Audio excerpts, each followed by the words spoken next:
किसी की निंदा नहीं करे। एक बार एक राजा ने यह फैसला लिया कि वह प्रतिदिन 200 अंधे लोगों को मिठाई खिलाया करेगा।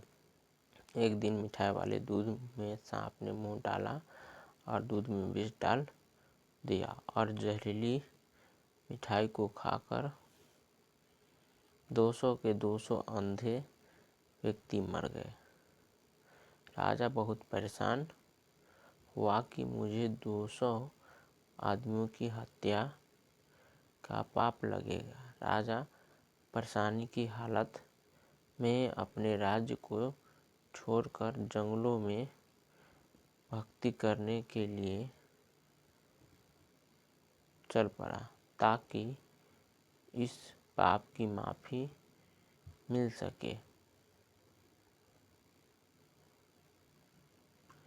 रास्ते में एक गांव आया। राजा ने चौपाल में बैठे लोगों से पूछा कि इस गांव में कोई भक्ति भाव वाला परिवार है ताकि उसके घर रात काटी जा सके। चौपाल में बैठे लोगों ने बताया कि इस गांव में 2 बहन भाई रहते हैं जो खूब बंदगी करते हैं। राजा उनके घर रात ठहर गया। सुबह जब राजा उठा तो लड़की ध्यान पर बैठी हुई थी। इससे पहले लड़की का रूटीन था कि वह दिन निकलने से पहले ही ध्यान से उठ जाती थी और नाश्ता तैयार करती थी। लेकिन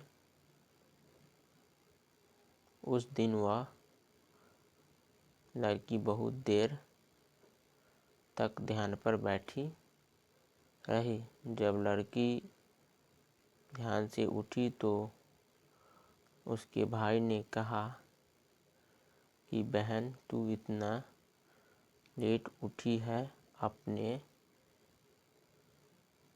घर मुसाफिर आया हुआ है, इसने नाश्ता करके दूर जाना है, तुझे ध्यान से जल्दी उठना चाहिए था। तो लड़की ने जवाब दिया कि भैया, ऊपर एक ऐसा मामला उलझा हुआ था। धर्मराज को किसी उलझन भरी स्थिति पर कोई फैसला लेना था और वो फैसला सुनने के लिए रुक गई थी, इसलिए देर तक बैठी रही ध्यान पर। तो उसके भाई ने पूछा, ऐसी क्या बात थी? तो लड़की ने बताया कि फला राज का राजा अंधे व्यक्तियों को खिलाया करता था, लेकिन सांप के दूध में विष डालने से 200 अंधे व्यक्ति मर गए। अब धर्मराज समझ नहीं आ रही कि अंधे व्यक्ति की मौत का पाप राजा को लगे, सांप को लगे या दूध नंगा छोड़ने वाले रसियों को लगे। राजा भी सुन रहा था।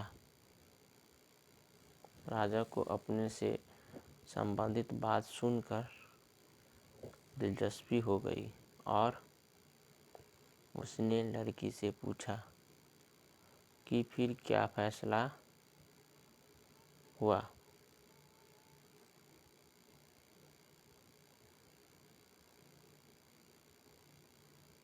लड़की ने बताया कि अभी तक कोई फैसला नहीं हो पाया था। तो राजा ने पूछा कि क्या मैं आपके घर एक रात के लिए और रुक सकता हूँ? दोनों बहन भाइयों ने खुशी से उसको हाँ कर दी।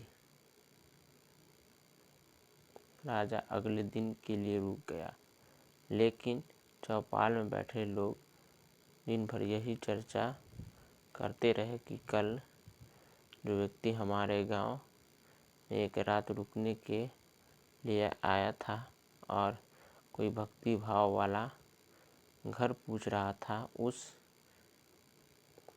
की भक्ति का नाटक तो सामने आ गया है। रात काटने के बाद वो इसलिए नहीं गया क्योंकि जवान लड़की को देखकर उस व्यक्ति की नीयत खोटी हो गई, इसलिए वह सुंदर और जवान लड़की को के घर पक्के पैर पर ही ठहरेगा या फिर लड़की को लेकर भागेगा। दिन भर चौपाल में उस राजा की निंदा होती रही। अगली सुबह लड़की फिर ध्यान पर बैठी और उठने के टाइम अनुसार ध्यान से उठ गई।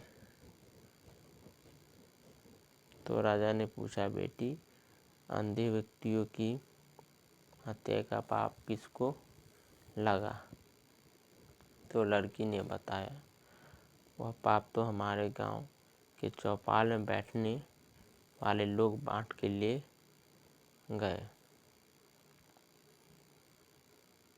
निंदक हमेशा दूसरों के पाप अपने सर पर ढोता रहता है और दूसरे द्वारा किए गए उन पाप कर्मों के फल को भी भोगता है। अतः हमें सदैव निंदा से बचना चाहिए।